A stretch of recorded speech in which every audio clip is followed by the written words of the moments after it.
Terjemahan Kitab Futuh Al-Ghaib. Karya Syekh Abdul Qodir Al-Jailani. Penyingkap Kegaiban. Mutiara karya Syekh Abdul Qodir Jailani. Risalah ke-1. Ia bertutur, 3 hal mutlak bagi seorang mukmin, dalam segala keadaan, yaitu, 1. Harus menjaga perintah-perintah Allah, 2. Harus menghindar dari segala yang haram, 3. Harus ridha dengan takdir yang maha kuasa.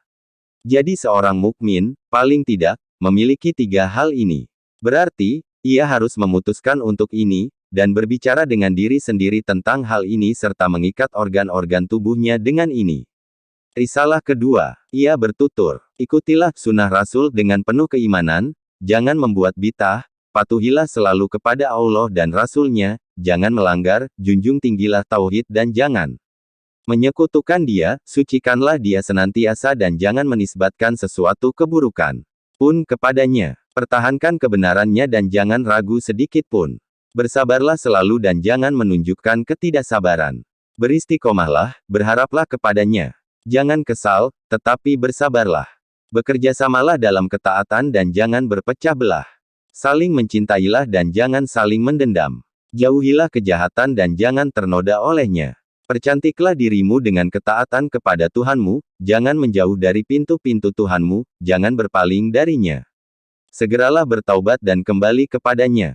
Jangan merasa jemu dalam memohon ampunan kepada Halikmu, baik siang maupun malam. Jika kamu berlaku begini, niscaya rahmat dinampakkan kepadamu, maka kamu bahagia.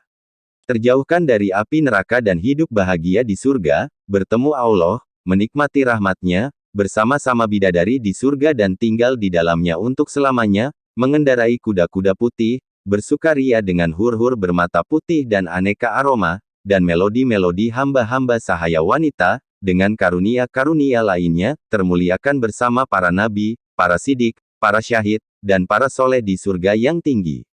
Risalah ketiga, ia bertutur, apabila seorang hamba Allah mengalami kesulitan hidup, maka pertama-tama ia mencoba mengatasinya dengan upayanya sendiri. Bila gagal ia mencari pertolongan kepada sesamanya, khususnya kepada raja, penguasa, hartawan, atau bila dia sakit, kepada dokter. Bila hal ini pun gagal, maka ia berpaling kepada Haliknya, Tuhan yang maha besar lagi, maha kuasa, dan berdoa kepadanya dengan kerendah hatian dan pujian. Bila ia mampu mengatasinya sendiri, maka ia takkan berpaling kepada sesamanya, demikian pula bila ia berhasil karena sesamanya, maka ia takkan berpaling kepada Sang Halik. Kemudian bila tak juga memperoleh pertolongan dari Allah, maka dipasrahkannya dirinya kepada Allah, dan terus demikian, mengemis, berdoa merendah diri, memuji, memohon dengan harap-harap cemas. Namun, Allah yang maha besar dan maha kuasa membiarkan ia letih dalam berdoa dan tak mengabulkannya, hingga ia sedemikian terkecewakan terhadap segala sarana duniawi. Maka kehendaknya mewujud melaluinya, dan hamba Allah ini berlalu dari segala sarana duniawi, segala aktivitas dan upaya duniawi, dan bertumpu pada ruhaninya.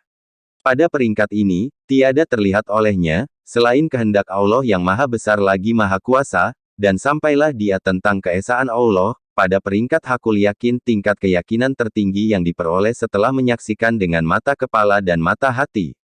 Bahwa pada hakikat, tiada yang melakukan segala sesuatu kecuali Allah, tak ada penggerak tak pula penghenti, selain dia, tak ada kebaikan, kejahatan, tak pula kerugian dan keuntungan, tiada faedah, tiada memberi tiada pula menahan, tiada awal, tiada akhir, tak ada kehidupan dan kematian, tiada kemuliaan dan kehinaan, tak ada kelimpahan dan kemiskinan.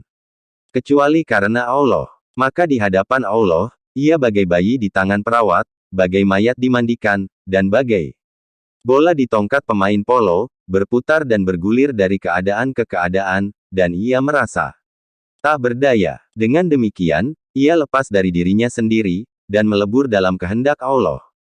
Maka tak dilihatnya kecuali Tuhannya dan kehendaknya, tak didengar dan tak dipahaminya, kecuali ia.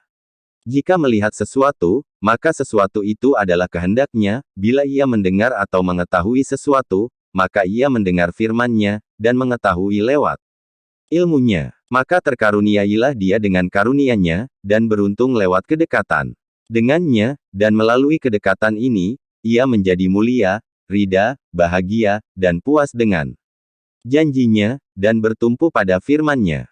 Ia merasa enggan dan menolak segala selain Allah, ia rindu dan senantiasa mengingatnya, makin mantaplah keyakinannya padanya. Yang Maha Besar lagi Maha Kuasa.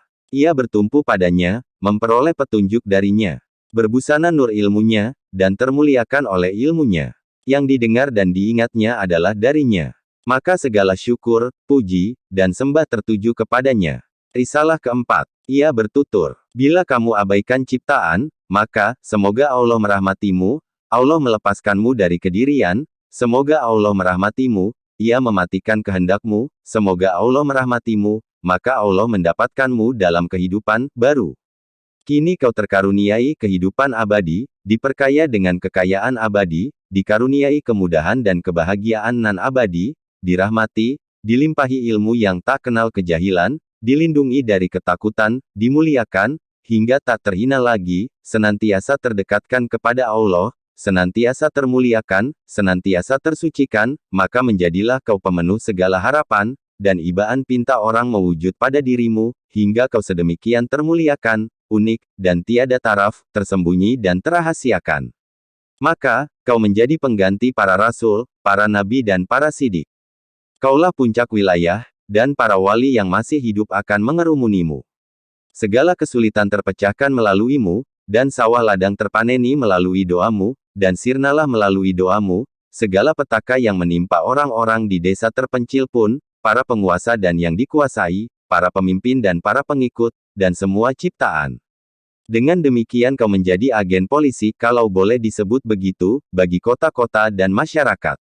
Orang-orang bergegas-gegas mendatangimu, membawa bingkisan dan hadiah, dan mengabdi kepadamu, dalam segala kehidupan, dengan izin Sang Pencipta segalanya.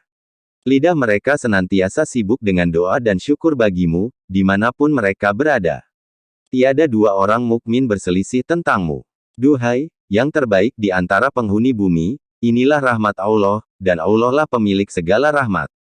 Risalah kelima ia bertutur, bila kau melihat dunia ini, berada di tangan mereka, dengan segala hiasan, dan tipuannya, dengan segala bisa mematikannya, yang tampak lembut sentuhannya, padahal, sebenarnya mematikan bagi yang menyentuhnya, mengecoh mereka, dan membuat mereka mengabaikan kemudaratan tipu daya dan janji-janji palsunya, bila kau lihat semua ini, berlakulah bagai orang yang melihat seseorang menuruti nalurinya, menonjolkan diri, dan karenanya, mengeluarkan bau busuk.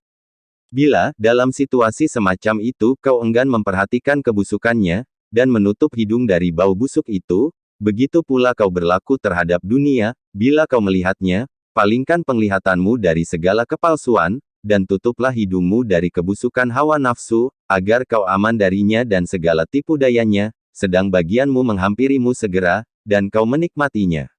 Allah telah berfirman kepada nabi pilihannya, dan janganlah kamu tujukan kedua matamu kepada yang telah kami berikan kepada beberapa golongan dari mereka, sebagai bunga kehidupan dunia, untuk kami uji mereka dengannya, dan karunia Tuhanmu lebih baik dan lebih kekal. Qs 20